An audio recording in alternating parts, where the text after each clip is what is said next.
Lombok is banned.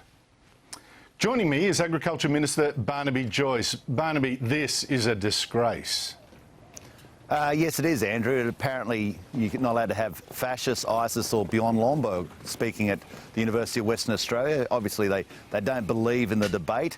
Don't stand between a bureaucrat and hundreds of millions of dollars worth of consultancy fees. And I think that's the biggest threat that beyond Lombok is to them, that he might actually question this unparalleled commitment to reporting for reporters' sake. Yes, I think it's a very bad look for an industry that earns us $15 billion a year from foreign students to say we don't welcome debate. Barnaby, especially in Western Australia. Well, exactly right. Especially Western Australia, where the steel industry is. I mean, iron ore, if you don't like it, take it out and you won't have the University of Western Australia. You'll be stone motherless broke. Barnaby, the weather. Let's talk about it then. Parts of Western Queensland are now in drought. Do you blame global warming? No, it's just part and parcel of. It's been since Dorothy McKellar talked about, droughts and flooding rains. Pitiless blue sky is what we have out west. It will rain. It'll rain again, and then those people will be back in production. And we've got record prices in beef and record prices in sheep for them to enjoy. We've got to look after them till they get to that point, because then they will deliver in bucket loads of money back into our national economy. So there's a logic behind this. It is nothing about, it's not a permanent removal of rain. I'll give you one of the fallacies that are out there. I remember people went out there at one stage, Andrew, and they said, this is terrible, they've taken all the trees away. Well, it was open downs, there never was trees there. So these are some of the fallacies that people have when they see something from a small section of time. Over the large section of time, you'll have wet periods, you'll have dry periods. Our job is to look after people, to make sure that they get back into production, and we're doing that.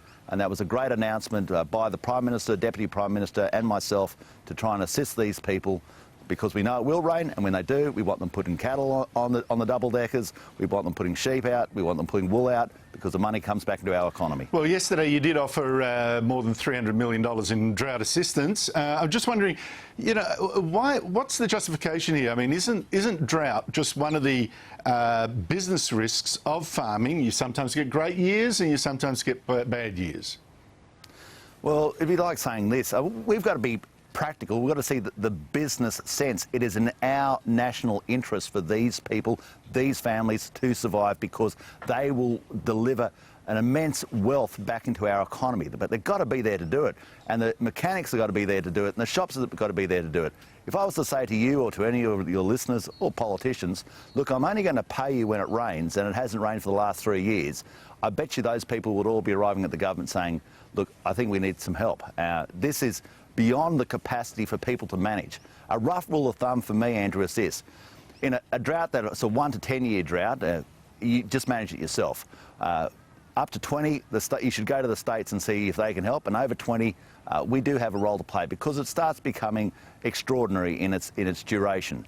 And we can't expect any business to survive if you say, look, you're just going to have no income for three or so years. It obviously calls on the role of the government. We get it back later on, Andrew, because once those double-deckers and B-doubles and B-triples start filling up with cattle and heading off overseas to the markets in the Middle East and Indonesia and Europe and in the United States of America, then that money ends up back in Martin Place and Collins Street. It goes right around our economy.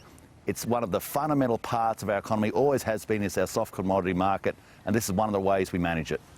Now, Barnaby, there's an irony here, though, isn't there? You've got Western Queensland in drought for a couple of years, but in southeastern Queensland, where most people there live, it's almost every single dam is filled to the absolute brim. Have we been managing our water supplies in this country properly? Should we be making more of an effort to capture it in one area and bring it to another? Well, obviously, that is precisely what I would love to do. That's one of the reasons, as chairman of the Dams Committee, I'm always looking for that capacity to move water from catchments where there's an abundance to areas where there's a depletion. The Fitzroy Basin has had an abundance of water, massive floods. It would be great to get a little bit of that water and have it in the Murray-Darling Basin. We have the engineers can do it. I'm absolutely certain we can find the money to do it. Our biggest threat will be a whole heap of people dressed up as koalas telling us we can't do it. Barnaby, I'm worried about this whole global warming phenomena, you know, this big scare, and the search for ultimate catastrophes, right, by institutions.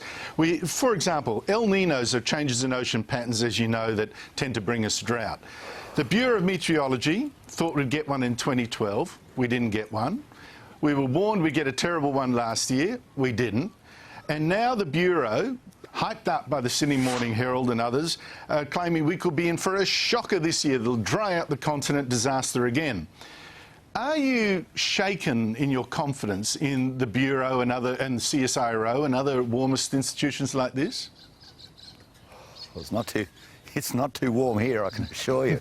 But look, I'm always sceptical of the idea that the way that anybody's going to change the climate, and I'm driving in this morning and we're driving through a frost, is with bureaucrats and taxes. All that does, it's a self-fulfilling prophecy. I make you feel guilty so I can get your money and put it in my pocket and send reports backwards and forth to one another. I want to make sure that we're effective in delivering outcomes. I'm absolutely certain that single-handedly Australia will do nothing to change any temperature, and there's an ebb and flow in temperatures all the time.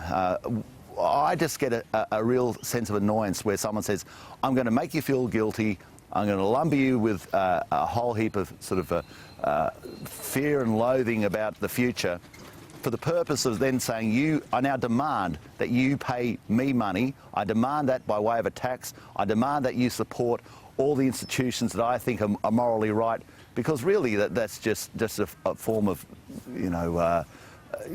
guilt piracy, and we don't want that. If people were fair dinkum, they'd be saying, well, if I want zero emissions, let's talk about the nuclear power industry. Let's bring in nuclear power. Barnaby, that's what you'd be doing, but they don't do that, do they? No, they don't. Barnaby, Joe Hockey has been almost nowhere the past week or two to sell the budget, and Scott Morrison has done most of the heavy lifting in that respect, and the key budget measures, selling them.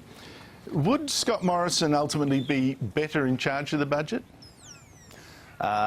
Joe's doing a good job, and I'll stand behind Joe. I get really annoyed when I hear people sort of briefing against the Treasurer, trying to make sure that he's got an incredibly difficult job. A difficult job, and he's doing in a splendid way of trying to make sure that we turn the debt trajectory around.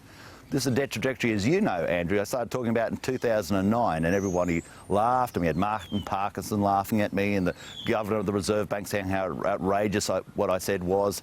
Well, now everybody seems to agree, and if we don't turn it round, we won't have to have a worry in 10 years' time about the pharmaceutical benefit scheme, or what the rebate is for Medicare, because we will get to a point where we just won't be able to borrow more money to pay for it. No, but you're right. You did warn about this, Barnaby, but I'm just wondering, the criticism now is, at least from the few Conservatives who seem to care, the budget won't do enough to cut the deficit and debt.